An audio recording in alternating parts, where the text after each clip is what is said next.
Bienvenue dans cette vidéo où nous allons vous montrer cette fois-ci comment créer un réseau avec un seul switch et diviser les sous-réseaux. C'est-à-dire physiquement nous avons un réseau relié à un seul switch, mais logiquement nous avons deux sous-réseaux.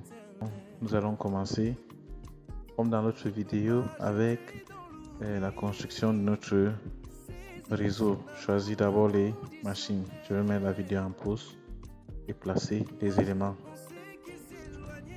Déjà nos machines sont en place. Maintenant nous plaçons nos serveurs.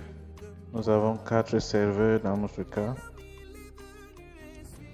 Nous allons relier d'abord physiquement chaque machine. On va toujours utiliser le Copper Straight Truth comme type de communicable. Je vais mettre la vidéo en pause pour pouvoir relier.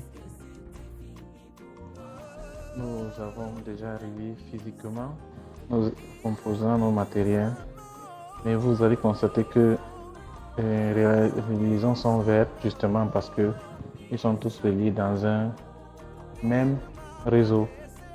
Bon, maintenant pour la suite, nous devons d'abord configurer les adresses de chaque machine. Selon notre exemple ici, nous allons configurer les adresses. Mais ça c'est le broadcast domain qui est utilisé ici. Avant de le mettre, nous allons donner les adresses IP à nos différentes machines.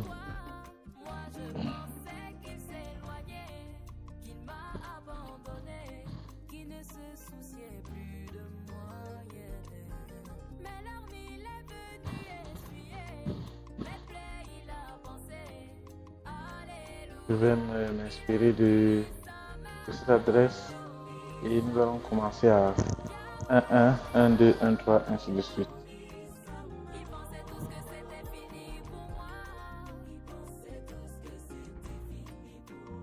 Notre adresse IP ici, 192, 168, 1, 1.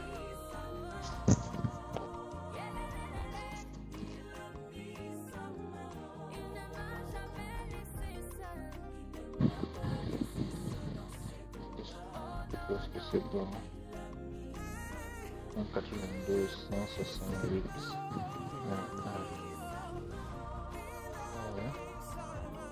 1, 1. Machine suivante. Nous allons encore 192, 168, 1, 2.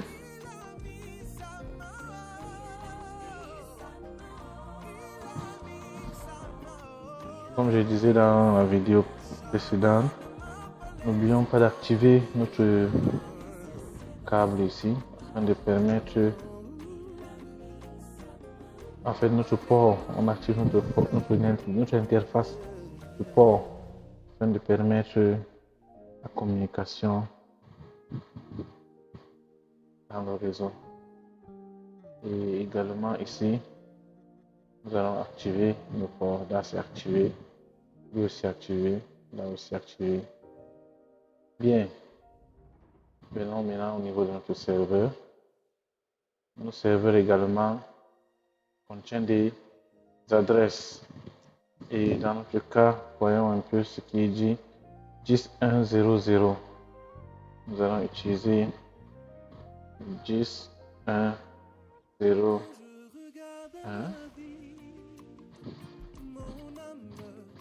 10.1.0.1.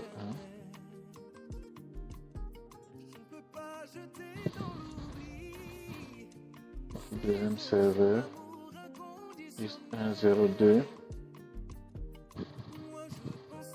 Notre troisième serveur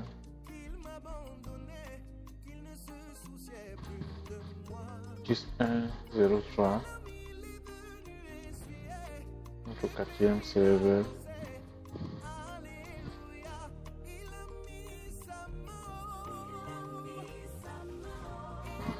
10.1.0.4. Bien. En ce qui concerne les passerelles,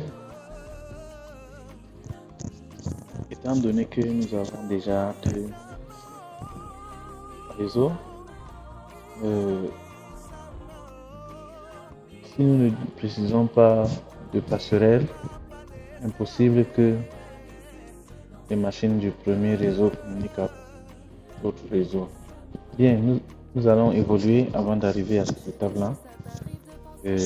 Déjà, les adresses IP sont déjà définies et nous voyons clairement que les liens, ici on dit les links sont up, ça veut dire que c'est activé. Les interfaces sont activées. Ici, quand on parle d'interface, je précise bien, nous parlons des ports. Dans ce premier ordinateur, nous avons l'interface Fast Ethernet 0 et le link est up avec son adresse IP 192.168.1.1/24. Bien, actuellement, la communication est possible d'une machine à une autre. C'est possible et il est facile de communiquer. Maintenant, nous allons diviser les machines en deux sous-réseaux. Je vais vous montrer la méthode la plus simple en divisant dans le switch.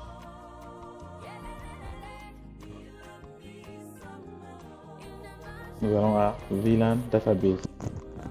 Maintenant, ici, VLAN Name. VLAN Number, nous allons dire nous allons prendre dans notre cas c'est quoi? Nous avons VLAN 10. C'est user. Donc VLAN 10. Ici sont les users. On ajoute.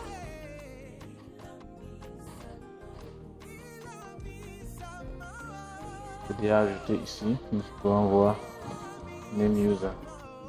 Et comme j'avais dit, ça c'est la méthode la plus facile.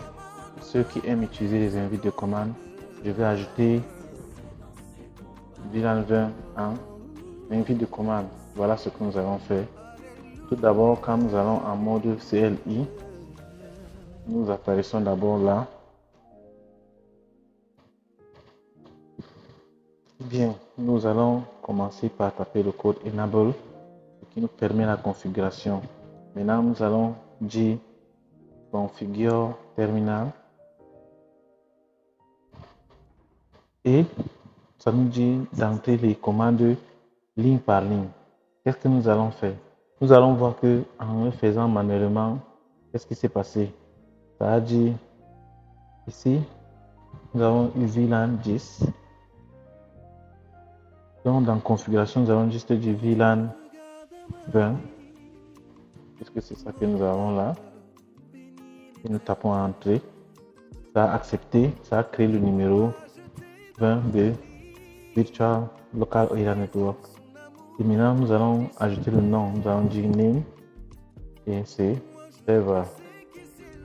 Dans notre cas, oui, servers. Plusieurs serveurs. Et nous validons.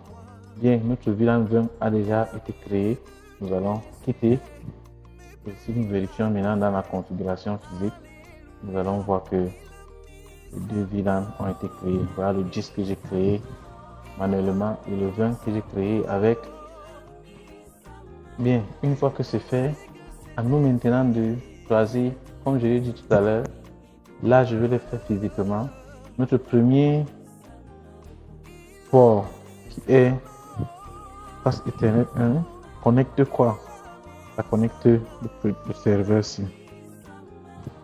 Nous allons voir le nom, c'est Fast Ethernet 0. Il est connecté à Fast Ethernet 1. Ici. Bon, je reconnais, il y a une façon de vérifier justement, mais bon, étant donné que je l'ai relié, moi je savais comment je l'ai relié et nous avons tous vu, c'est le serveur 0 qui est relié au premier port, le second, ainsi de suite. Dans cet ordre. Donc, ça c'est le serveur 1. Les serveurs 1 sont dans les VLAN 20. Nous allons les envoyer. Vous allez voir que dès que je vais envoyer le premier interface dans VLAN, voilà le VLAN ici, user et server.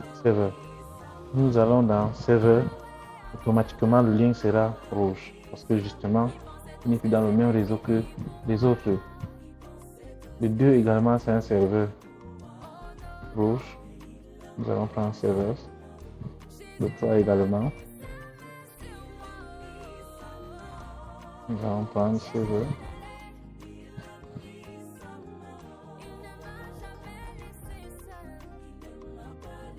Le 4, toujours serveur. Est-ce que vous constatez? Les liens sont toujours verts parce que entre eux qui peuvent communiquer, mais pas avec les machines. La liaison est verte parce que ça passe. Et quand c'est d'abord rouge, c'est en train de réinitialiser. C'est vert parce que ça peut venir là et là. Là. J'ai dit tout à l'heure que quand les étiquettes sont vertes comme cela, ça veut dire que la communication est possible. Revenons encore. Le 5e port connecte quoi? Le PCM. Lui, il est dans User. Il est dans 10. Le 6 aussi, pareil. Bon, je vais vous montrer également avec les commandes comment faire cela. Je vais utiliser le 7e. Je vais aller dans CLI. Qu'est-ce que je fais? Dans ma commande, dans ma commande, nous allons voir que nous allons d'abord sortir pour pouvoir configurer. Je vous montre. Dès qu'on est là, vous allez voir que ce qui s'est passé ici. On a dit configurer terminal comme je l'ai dit tout à l'heure. Nous choisissons l'interface et puis nous changeons le numéro. Je vais vous montrer la commande. Voilà la commande switch port. C'est ça, switch port access. Voilà, donc nous allons faire enable et configure terminal. Dès que c'est fait, nous allons choisir notre interface. Notre interface c'est laquelle? La dernière interface que nous avons eu à configurer, c'est Ethernet 0.7. Bon, c'était ça qu'il fallait configurer, fait. Donc nous allons choisir interface Ethernet 0.7. Notre interface a été choisie. Nous allons maintenant switch access, switch port, access, VLAN 20. 10 autant pour moi parce que nous changeons en 10. Et c'était bon. Nous vérifions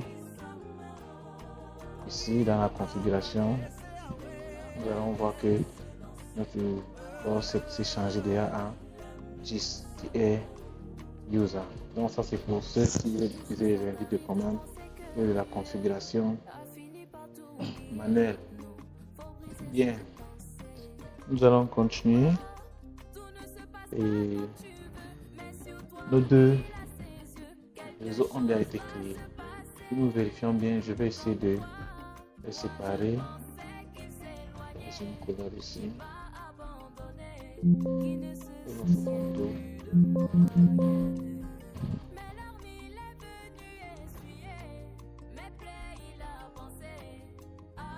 Voilà, le serveur ici et les machines. Les machines sont là. Nous avons déjà deux réseaux. Je vais ajouter un petit texte. Je vais aller chercher. Si on va dire c'est 10 user. Et là on va dire bien, comme je disais, notre réseau est fait. Si nous essayons de tester la communication avec les autres machines, c'est un peu un ping.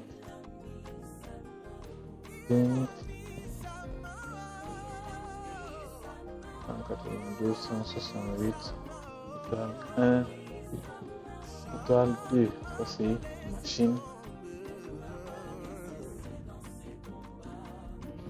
Voilà, la réponse est ici.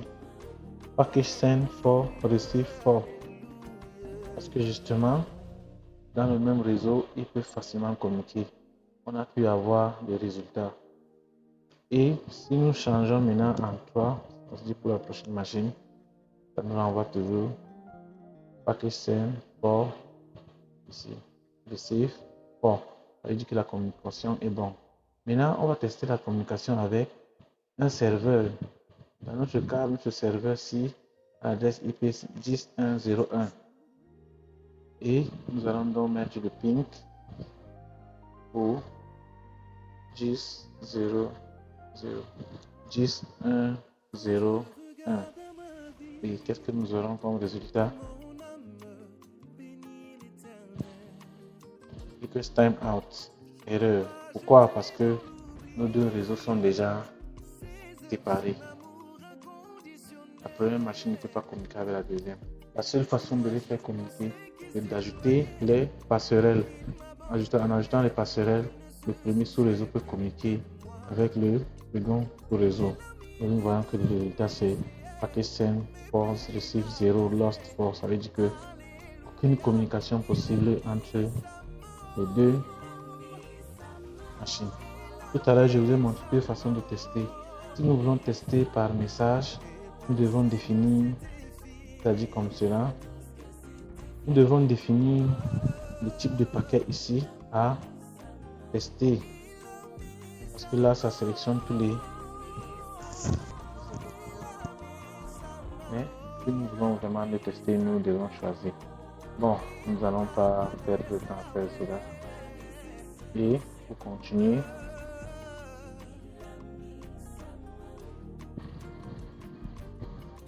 donc selon ce que nous avons ici, les broadcasts de nous sont automatiques dès qu'on a déjà un VLAN. Donc ça permet de séparer les deux réseaux. Bien, nous sommes donc arrivés au terme de cette vidéo.